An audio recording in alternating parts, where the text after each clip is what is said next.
Hi guys, it's Amanda. Today I'm going to be sharing with you my tips and tricks for Tybo Tidy Tie Dye. And if you haven't seen our other videos, be sure to check them out. I know sometimes it can be a little tricky to put the orb into the design studio, so I'm going to show you how to do that first.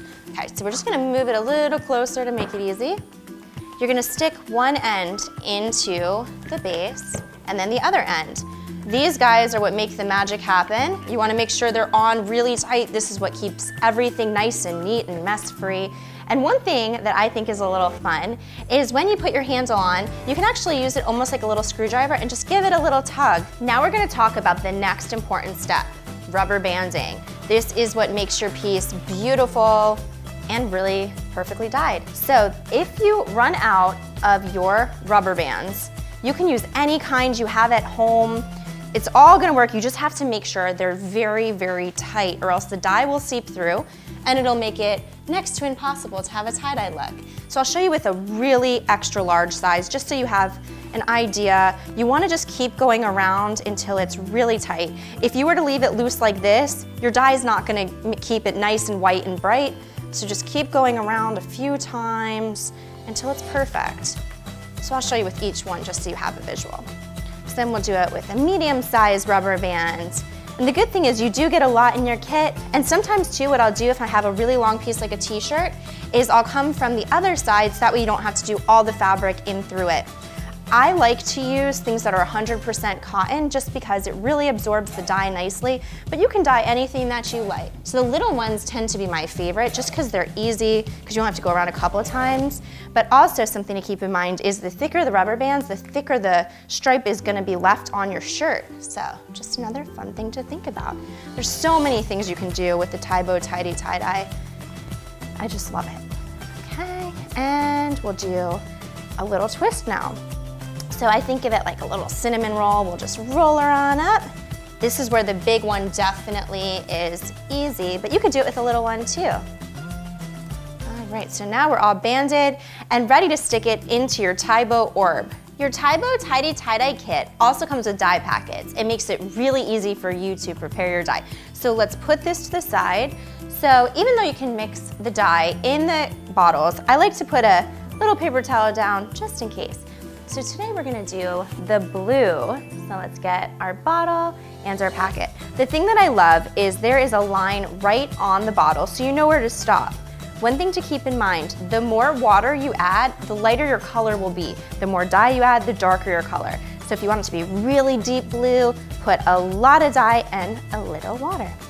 Okay, so let's add our dye right in here. Okay, so we're gonna make like a medium blue, so that's enough for this. And this reseals so you can use it again later. I also like to heat up the water, so you may want to ask somebody for help because that could be a little tricky. So we're gonna pour the water in, stop right at our line, almost there. All right, and then you just screw your top on, make sure it's tight, and then you put your finger on the top, hold that in place, give it a little shake. Now that our dye is prepared, we're ready to start creating. So let's just push this to the side. And I have one already in the orb so that we can start right away. One tip that is very important, if you're using more than one color, always use the lighter color first. Of course, you can only use one color if that's what your design is, but if you're using more than one, you really want to use the lighter color first. So we'll just give this one a little shake. I made this earlier, so we're ready to go. Another tip is, if you want to not have your colors mixed and you're very concerned about this, you can skip a hole. I like to have it mixed a little bit, then instead of just having yellow and blue, we'll have some green. So you can create your own colors just in your orb. All right, so you're gonna take your dye, you're gonna put it at an angle, you're gonna push it through really hard, and you're gonna squeeze. Now remember, the more dye you use, the more covered your piece is going to be. If you use less dye, it's not gonna cover as much, and that's okay too. Sometimes I think that's fun.